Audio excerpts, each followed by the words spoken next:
nesse tempo foi sendo gerada, né, esta expectativa do Messias, para que na plenitude dos tempos, como Paulo descreve, o Messias viesse ao mundo por meio da serva escolhida por Deus, né, que teve essa importante missão. Então, veio então à tona o Messias, e quando o Messias vem, o diabo lança toda a sua investida contra o filho da mulher, contra o filho da nação israelita, contra aquele que veio dos judeus, como Cristo mesmo assim descrevia a sua vinda, né, a sua missão. Ele veio dos judeus, ele veio para o que era seus, mas os seus não receberam, mas a todos quanto receberam, deu-lhes poder de serem chamados filhos de Deus. Então temos aí esse relacionamento de Jesus, o Messias, veio de Israel, mas não só para Israel, mas para todos aqueles que o receberem, tá certo? Então temos aí a visão, né, de Israel, o período gestacional, que é desde a época da promessa, o Messias que vem ao mundo, tá ok? Ele é 100% Deus, 100% homem, e temos aí a perseguição empreendida pelo dragão contra o Messias, como o diabo movimentou todo o seu maquinário de guerra, né, contra o Messias, para tentar destruí-lo, e como Daniel já havia previsto, ele seria morto, tá ok? Como Daniel mesmo falou, que o filho do homem seria morto pelo príncipe do povo que havia de vir, tá ok? E seria retirado não para si. Então vemos que o Messias morre, mas morre com um propósito. Ele morre com um propósito de salvação, de sacrifício vicário por toda a humanidade.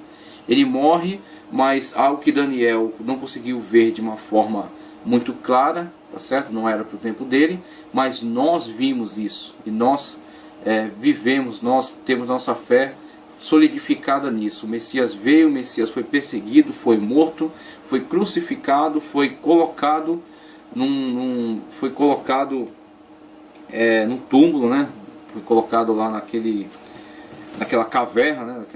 Que era usada como túmulo, mas ao terceiro dia ele ressuscitou. Quando as mulheres foram até o túmulo lavar o corpo, preparar o corpo, elas só encontraram um lugar vazio, e o anjo que estava dizendo: por que procurais o que vive entre os mortos? Tá ok? Ele vive, ele está vivo. Então ele mesmo apareceu para as mulheres e pediu para que avisassem os demais, e Cristo depois se encontrou com eles no cenáculo. Então vemos esta revelação, esta descrição tipológica que é feita por João, ela engloba toda essa história, toda a história da salvação.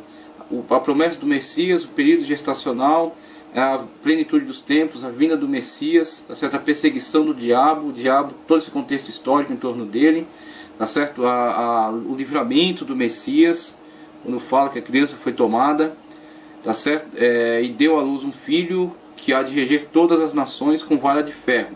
E o seu filho foi arrebatado para Deus e para seu trono, conforme Estevão assim viu quando estava sendo apedrejado, disse que viu os céus abertos e o Filho do Homem de pé à destra do Deus Todo-Poderoso.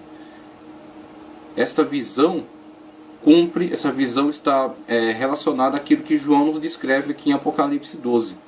O Filho foi tomado para Deus, está à destra de Deus, está vivendo, está reinando sobre a igreja desde sempre, tá certo? Quando então virá a terra no futuro, no tempo escatológico, reinar também sobre a terra no período do reino milenar, no reino dos 1000 anos de Cristo sobre a terra, juntamente com a igreja.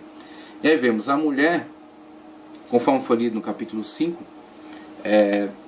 e a mulher deu à luz, versículo 5, perdão, e deu à luz um filho que há de reger todas as nações, conforme foi lido, e o 6.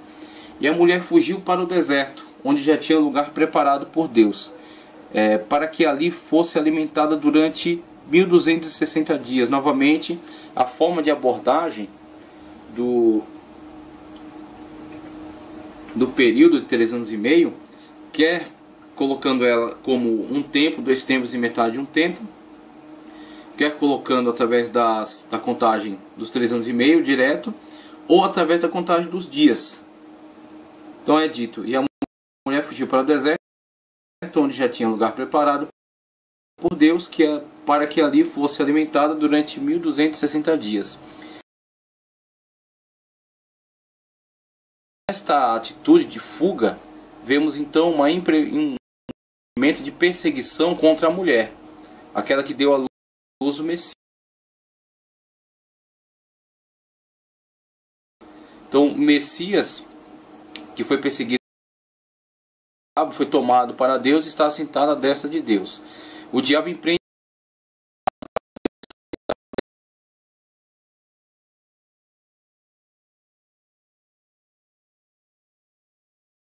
que tipifica a nação de Israel, tipifica toda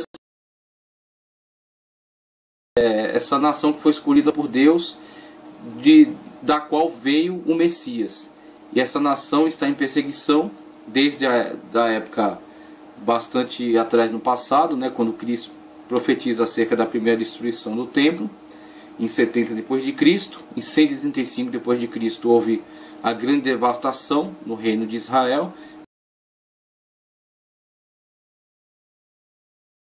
com a diáspora, né, os judeus sendo espalhados por toda a terra. Períodos sucessivos de dominações de diversos impérios, né, sejam cruzados, nações, impérios árabes, protetorado britânico. Hoje tem Israel, uma nação forte, mas vivencia constantemente ataques e guerras. Paira sempre uma ameaça, né, uma ameaça de uma grande investida, né, contra a nação de Israel. E futuramente, que é a abordagem do texto, o texto escatológico que está sendo descrito aí, futuramente haverá esse período de 1260 dias, 3 anos e meio, quando enfim virá a perseguição das perseguições. Então essa abordagem tipológica, ela é ampla, ela fala de um grande período histórico que já foi vivenciado em uma parte e que está para ser vivenciado ainda numa parte final. O dragão persegue a mulher que tipifica a nação de Israel já há muito tempo, mas o dragão perseguirá intensamente esta nação ao final dos tempos, durante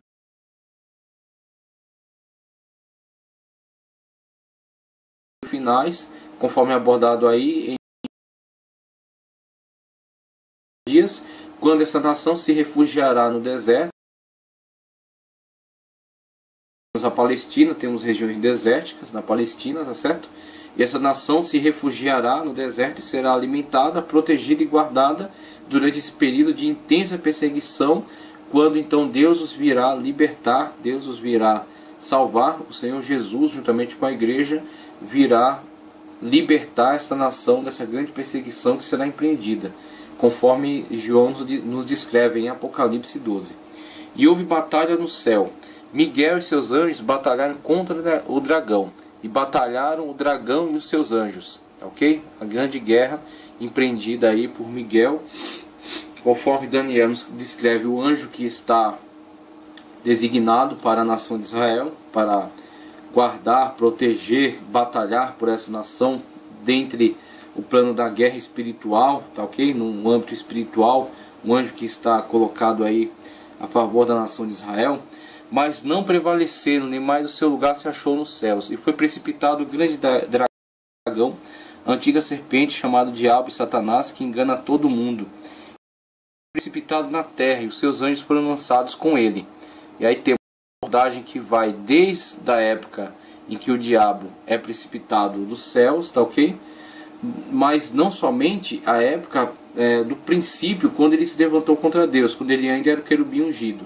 Temos também, mesclando aí nesta abordagem, o momento em que o diabo, após a retirada da igreja da terra, será precipitado mesmo sobre esta terra.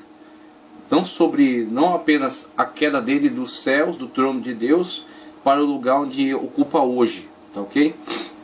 E aí temos na Bíblia pelo menos a abordagem de 3 céus: o céu atmosférico, o céu sideral, tá certo? Onde estão os astros, e o céu espiritual, onde está o trono de Deus. Então o diabo não está, ele foi precipitado do âmbito espiritual.